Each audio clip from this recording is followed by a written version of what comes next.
예, 안녕하십니까. 꿈꾸는 몽상가입니다. 예, 오늘은 곁에 두고 읽는 괴테. 세상의 흐름을 판단하는 눈에 대해서 한번 생각해 보는 시간을 가지겠습니다.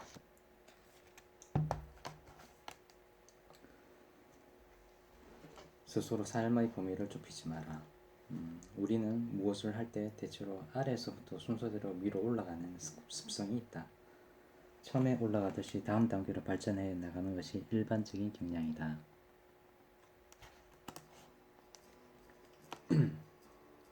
가령 영어 공부를 할 때 알파벳과 단어부터 공부한 다음에 문장을 이루는 과정을 이해하고 그 뒤에 문법과 회화 능력을 키워나간다. 이러면서 우리는 실력을 쌓는다는 표현을 쓴다. 하지만 괴테는 이런 방식의 이의를 제기한다. 최상의 것을 알면 나중에 그 아래 있는 것들을 저절로 알게 된다는 게 괴테의 판단이었다. 나는 괴테의 사물 방식을 알고 나서 세상을 대하는 관점이 싹 바뀌었다.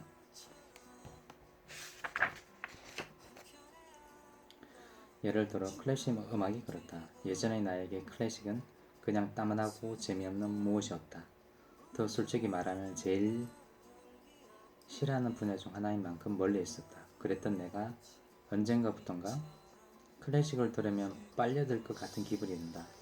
클래식에 정통하지 않아도 아름다운 음악에는 순수하게 몸과 마음에서 좋다는 생각이 든다는 사실을 납득하게 된다는 것이다. 클래식은 음악적으로 볼 때 매우 높은 단계에 속한다. 클래식의 전설이라는 바흐나 핸델의 음악은 젊은이들의 입맛에 맞게 현대적 감각으로 편곡을 해도 여전히 난해해서 그다지 쉽게 들리지 않는다. 전문가들은 클래식은 좋고 나쁨을 따지지 말고 무조건 귀를 기울여 보라고 권한다. 그렇게 자꾸 듣다 보면 마음을 흔드는 무엇을 만나게 되고 그런 경험이 차곡차곡 쌓이면 귀가 열려 언젠가는 클래식 마니아가 될 수 있다는 것이다. 어릴 적 친구 중에 중학생 때부터 미국에서 발행되는 영어 잡지를 탐독하고 고등학교 진학에서는 미국의 라디오 방송을 듣는 아이가 있었다. 주변에서는 영어 잡지를 정말로 읽기는 하는 거냐? 영어 방송을 알아듣기는 하는 거냐며 비아냥거렸지만 그는 꿈쩍도 않고 눈과 귀를 영어에 모았다. 대학에 진학할 무렵에 그는 웬만한 영어 원서는 술술 읽어 내려갈 정도가 되었다. 이렇게 되니 영어를 구사할 일이 점점 많아져서 대학생활 내내 영어가 필요할 때면 어김없이 불려가 원어민 수준의 회화 실력으로 문제를 해결하고 했다. 지금은 글로벌 CEO가 되어 세계를 무대로 활동하는 비즈니스맨이 된 그는 이 모든 게 어려서부터 최고 수준의 영어를 꾸준히 접한 덕분에 얻은 결과라고 말한다. 그런 의미에서 나는 취미든 지식이든 최고 수준의 단계를 먼저 행하라는 괴티 충고를 스스로 삶의 범위를 좁히지 말라는 의미로 받아들인다. 예, 다음으로 세상을 읽는 지혜. 괴테는 에크만에게 자기에게 필요한 감각을 키우기 위해서 고전 읽기를 게을리 하지 말라고 충고했다. 고전 읽기에 심취하며 사물을 판단하는 능력이 향상되어 세상의 흐름을 보는 지혜가 저절로 생긴다고 말할 정도였다. 우리는 돈에 대해 말할 때는 어느 정도로 돈이 많은지를 단번에 알 수 있다. 사람에 따라 차이가 있지만 큰 돈에 대해서는 어느 정도 기준이 정해져 있기 때문이다. 이것이 물질적인 것의 한계다. 하지만 예술은 아무리 시간을 들여 공부해도 어느 정도 수준에 올랐는지 알기가 힘들다. 그렇기에 괴테는 에크만에게 세상을 좀 더 폭넓게 경험하라고 보냈다. 그렇게 하는 것이 작가로서의 깊이와 넓이를 확장하는 길이기 때문이다. 이 말은 세상의 어떤 일이든 무조건 머릿속으로 계산해서는 제자리 걸음을 면할 수 없다는 이야기가 통한다. 현장에서 직접 경험할 것, 거기서 가장 좋은 곳에 열정을 쏟을 것, 이것이 괴테가 에크만에게 좋은 작가가 되는 지름길이라며 가르쳐준 내용이다.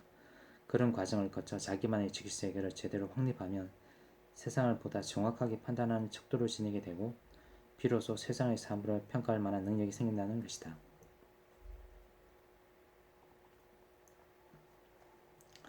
가령 문학을 지망하는 일본의 젊은이라면 1928년 노벨 문학상을 받은 가와바타 야스나리를 기준으로 삼으면 일본 문학의 정점을 알 수 있을 것이다.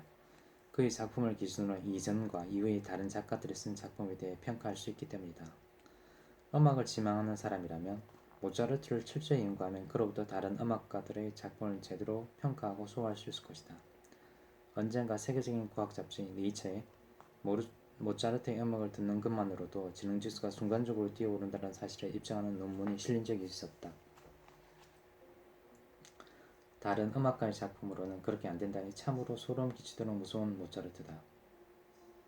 이렇게 말하는 사람도 있을지 모른다. 나는 과학자를 지망하는데 그게 문학이나 음악과 무슨 상관이란 말인가? 나는 그저 나의 학문만 열심히 공부해 나가겠다. 우리 주변을 돌아보면 자기만의 기준을 고집하면서 그것이 세상의 전부인 양 말하는 사람들이 의외로 많다. 이를테면 나는 소설을 읽지만 에세이는 시시해서 싫다. 나는 클래식을 좋아하지만 엔카는 싫다. 고 말하는 사람들이 있다. 왜 그렇게 자기의 삶에 스스로 울타리를 치며 외부 세계와의 소통을 차단하는 것일까?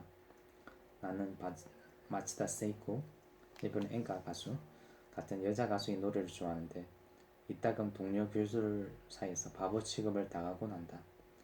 내가 비디오로 녹화까지 하며 좋아하는 대중 가수들이 그들이 보기엔 저급한 문화로 비치기 때문인 걸 것이다. 어떤 장르든 최고의 자리에 오른 사람은 분명히 그 나름의 가치가 있다. 그럼에도 자기 수준에 맞지 않는다며 비뚤어진 시각으로 보면 그것이 주는 즐거움을 까맣게 모른 채 살아가게 된다. 어떤 분야에 대해 그런 것은 아예 흥미가 없다면 차단하고 배제해서 스스로 삶의 범위를 좁히기보다는 세상의 흐름을 적극적으로 받아들이며 자기 안에 녹이는 태도로 살아가기 바란다. 예, 저도 오늘 아침에 오래간만에 이렇게 영상을 남기는데 꼭 기억하고 싶은 문장은 최상의 것을 알면 나중에 그 아래에 있는 것들을 저절로 알겠는다는 게 괴테의 판단이었다. 나는 괴테의 삶을 이해 방식을 알고 나서 세상을 대하는 관점이 싹 바뀌었다.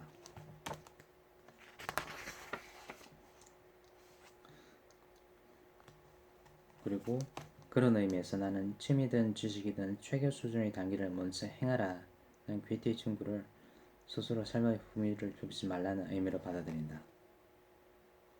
이런 내용을 저도 한번 실천을 하려고 노력해보고, 그리고 괴테는 에크만에게 작가에게 필요한 감각을 키우기 위해서 고전 읽기를 계획하지 말라. 고전 읽기에 심취하면 사물을 판단하는 능력이 향상되어 세상의 흐름을 보는 지혜가 저절로 생긴다고 말할 정도였다. 저도 몇 년 전부터 계속 책을 읽고 있는데요. 책을 읽으니까 아무래도 그냥 아무 목적 없이 그냥 세상이 세월이 흘러가는 대로 읽다 보니까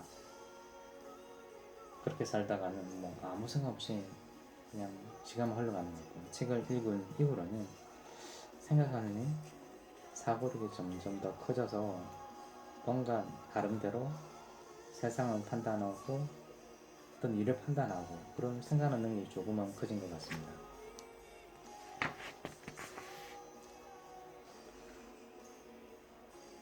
그리고 어떤 일이든 무조건 머릿속으로만 계산해서는 제자리 걸음을 면할 수 없다는 이야기다. 현장에서 직접 경험할 것, 거기서 가장 좋은 곳에 열정을 쏟을 것, 이것이 괴테가 에크만에게 좋은 작가가 되는 지름길이라며 가르쳐준 내용이다. 그런 과정을 거쳐서 자기만의 지식체계를 제대로 확립하면 세상을 보다 정확히 판단하는 척도를 지니게 되고, 그러면 비로소 세상의 사물을 평가할 만한 능력이 생긴다는 것이다. 그리고 어떤 장르건 최고의 자리에 오른 사람은 분명히 자기 나름의 가치가 있다. 어떤 분야에 대해 그런 것은 아예 흥미가 없다면 차단하고 배제해서는 스스로 삶의 범위를 좁히기보다는 세상의 흐름을 적극적으로 받아들이며 자기 안에 녹이는 태도로 살아가려고 저도 한번 노력해 보겠습니다. 여러분들도 오늘 아침에 같이 생각해 보았던 이런 내용들을 추천해 보고 우리 주변이라도, 그리고 하루하루라도 매일 조금씩 알았던 내용 실천함으로써 여러분의 인생을 바꿔갈 수 있도록 한번 노력해 보시기 바랍니다. 이상으로 꿈꾸는 멍장가 였습니다. 감사합니다.